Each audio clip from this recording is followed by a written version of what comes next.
তৃতীয় নগর পরিচালনা ও অবকাঠামো উন্নতিকরণ সেক্টর প্রকল্পে জয়পুরহাট পৌরসভার আধুনিক ল্যান্ডফিল্ড ও পয়ঃবজ্র শোধনাগারের কাজ শুরু হয় ২০১৮ সালের আগস্টে।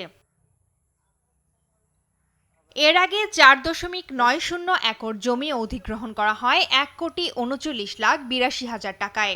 এরপর ৫,৭১,৮০,০০০ টাকা ব্যয়ে ২০১৯ সালের আগস্টে নির্মাণ শেষে পৌরসভাকে বুঝিয়ে দেয় প্রকল্প সংশ্লিষ্টরা। স্থানীয়দের অভিযোগ, নির্মাণের পর থেকে এই প্রকল্পের কার্যক্রম দৃশ্যমান দেখতে পাননি তারা।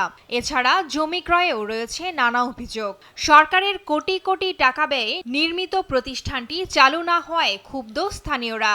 ২০১৮ সাল থেকে এরা মানুষের জমি জমা নষ্ট করে হালকা দামে জমি নিছে। বহু টাকা এরকম সরকারের আত্মসাৎ করে আজ পর্যন্ত কোনো কাজের গতি কিছুই করেনি। খুব আনন্দিত হয়েছিলাম যে আমাদের এলাকায় এরকম প্রতিষ্ঠান হচ্ছে, কিন্তু পরবর্তীতে দেখছি সেটা ভূতের অবস্থায় পড়ে আছে।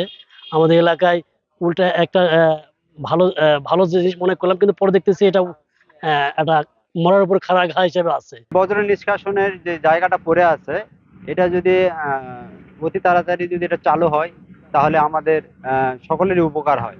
আর এখানে যারা বেকারত্ব আছে, এই বেকারত্বটাও নিরসন হবে। এই প্রকল্প কবে চালু হবে তা জানাতে পারেননি দায়িত্বে থাকা পৌরসভার কর্মচারী।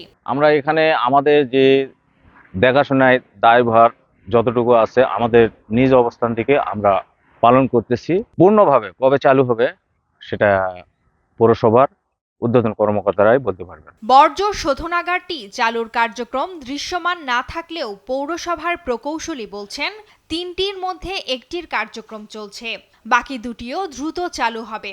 পৌর পরিষদ এবং প্রশাসক মহোদয়ের কাছে আমরা আবেদন জানাইছি, তারা মাসিক মিটিং অনুমোদন করার পরে আমাদের এই ডাস্টবিনগুলো ফিল্ড পর্যায়ে বিতরণ হবে। ফিল্ড পর্যায়ে বিতরণ হওয়ার পর আমাদের স্যানিটারি ল্যান্ডফিল্ডের এই পয়ঃবজ্র অংশ, আমাদের স্যানিটারি ল্যান্ডফিল্ডের অংশটুকু আমরা কার্যকলাপ শুরু করব। শহরবাসীর দুর্ভোগ বিবেচনায় প্রতিষ্ঠানটির কার্যক্রম দ্রুত চালুর আশ্বাস পৌরসভা প্যানেল মেয়রের।